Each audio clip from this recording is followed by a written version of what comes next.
Yun, punta tayo sa may parang sa may Zamora Street, sa may Paraiso. Mag-home service tayo dun.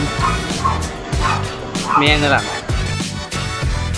John, first of all, thank you Lord sa another blessing at another trabaho. Tara, samahan nyo mag-home service sa may Parang, sa may Zamora Street. Magre-repack tayo ng headset, BB, pedal, hubs, pre-wheel hubs. Ito pala yung bike na re-repack natin. Libre ko na rin si sir na cleaning na konti. Release kadena, release ng frame. Yan. Simulan na natin to. Yan natin. Regress lahat sa akin yan. Tapos finish WD-40. Dito likod na tayo. Patapos na ako dito. Hindi masyado na videoan. Pasensya na kayo.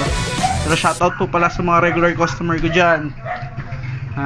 Huwag po kayo magsawa magpagawa sa akin. Ayan, nakatapos na po tayo dito.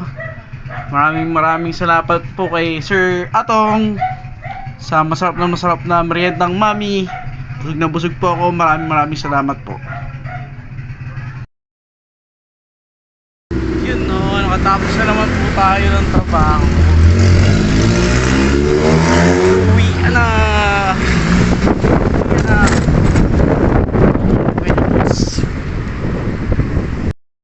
Yun, salamat po Sir Atong. Sana po nasiyahan kayo sa trabaho ko.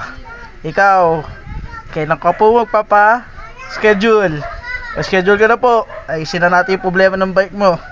Maraming salamat po. Yun lang po.